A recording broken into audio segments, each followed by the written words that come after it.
Hey there, so today's an exciting day because we got some rootstock. Check it out. I bought 10 apple, 10 pear, and 10 quince.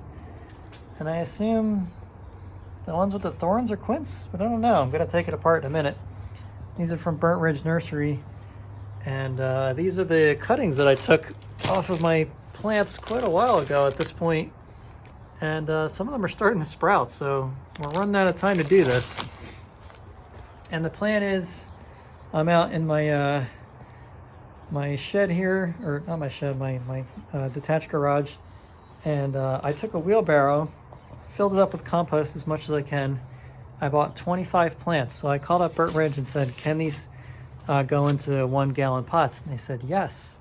So I'm gonna fill them up, and then I'm gonna put them outside, and then I think the plan is after that, since it's Monday, I'm probably gonna wait a couple days because I don't know if I'm gonna get time to do this. Probably wait a couple days until the weekend and then do all the grafting. So I'll add on to this video once the weekend rolls around and we can start grafting things up. These are Seuri pear and Chojuro pear, and they're looking a little wet, so probably need to open them up and air them out a little bit. And I have apples that are still on the trees that I haven't even cut yet, so I'll go out there and put some thought into what cuttings I want to do. I think I want to do Bramley seedling, golden gem, golden russet, and then I'm not sure what else. Maybe Wixen, and I don't know. I got a lot of cool varieties out there at this point, so we'll see. And yeah, I think some of these I'm going to take with me to my daughter's school, and we're going to do a little grafting class, I think. So that'll be fun. And yeah, it's what it looks like when you get rooting material. They're pretty darn small, but like they look like they're, I mean, these look like they're pretty good size. These, whatever these are for, and I'll open them up in a minute, they look really small. All right, interesting. All right, I was wrong. These ones with the thorns on them are actually pear. Huh. Interesting. So then that's pear, this is quince. Man, these are thick. And then this will be the M11 apple. So yeah, this set will come. I need to get these in pots real quick so that they don't die. So I'll be back. So got them all potted up.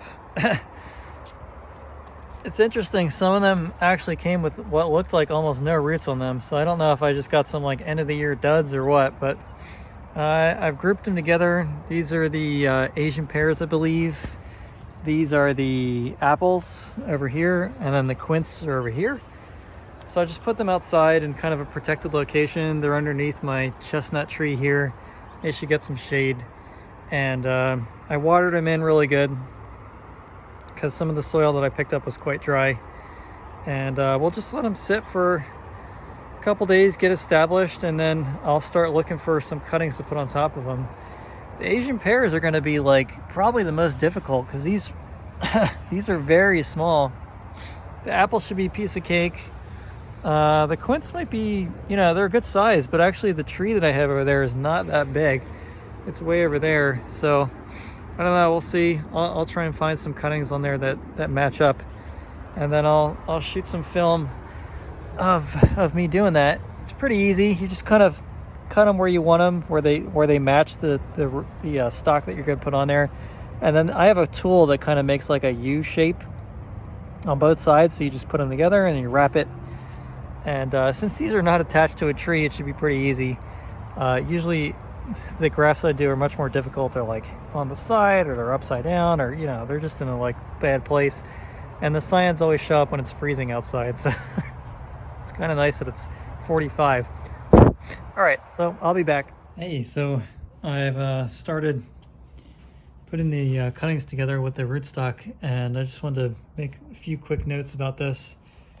Got my tools here, my pruning shears, and this is my grafting tool. It makes like a little U shape, as you can see there. And here's my rootstock. This is for Asian pears. And then here's the scions that I took off the tree. Some of them are already growing, so I'm trying to like select ones that are still kind of dormant, but don't look like they have any kind of fungus on them. This looks like some of them may have rotted, so I'm looking around carefully to find ones that look like that. And then I'm also trying to size these up to try and find, because the rootstock I got is really small. Try and find a scion that looks about the same. Yeah, like this is pretty close.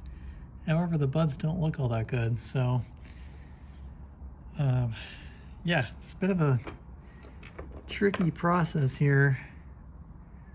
Like these ones might look okay. And that one looks like it's about the same size. So then after that, I would take this and just chop it. And then I take my grafting tool and I line it up like so.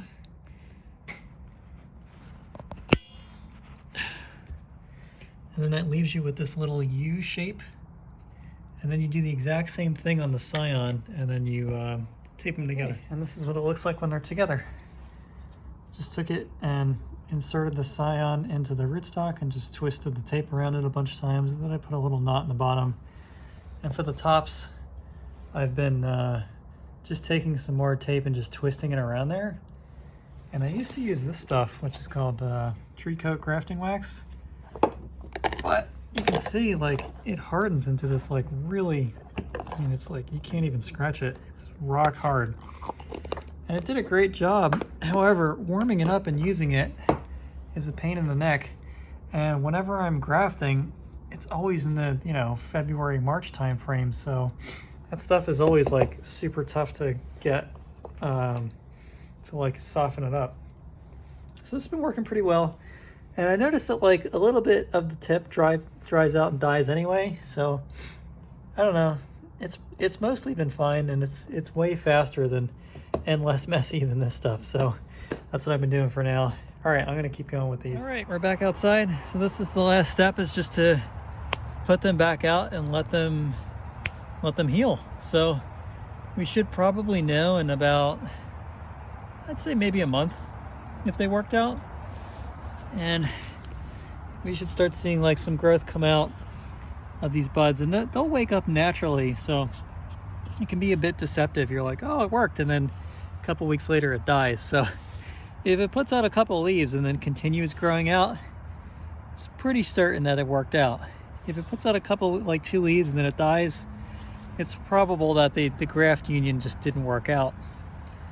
So slowly on my lunch break, I'm gonna work through the rest of these pears. These things are really tough because they're so small. And then next will be apples. And I did the quince the other day, so those are all finished. Hopefully those work out. Those were much thicker. Pretty happy with those. And these are all aromatnaya, assuming that's how you pronounce it. And then the apples, I'm not sure. I'm gonna give people a choice, I think, of like Ashmead's kernel, Bramley seedling, Spitzenberg, Wixen, and maybe a couple other ones. So maybe variety. I may even multi-graft them. I don't know. I'm still thinking about it. That'd be cool. It's like have one tree that just pollinates itself with a bunch of my favorite varieties. Yeah, golden Russell too, and golden gem. I got tons of choices for that. And then these are Chojuro Asian pear. And then back there, there's 2 at the porch still that I'm working on right now. Those are going to be Seuri Asian pear. So, yeah, all my favorites. I've never done a rootstock before grafting like this. I've done like wild seedlings and stuff, but nothing like this. So it's been an interesting experience. And they're cheap too. They're only like, I think these were like $3 or $4 a piece, and you can buy them in groups of 10. So it's a pretty good deal. So if you have like a source of scion wood, for like $3 you can get a tree. It's cheap, yeah. And the other thing is, like, if you wanted to make your own rootstock, which I've done a little bit of, like just starting your own seeds of apples, you're gonna get a full-size tree. But if you don't care and you have a source of scion wood, your tree could be completely free. So the payback on that is infinite. All right. That's it for now, and yeah, I'm gonna get back to it, and hope you enjoyed.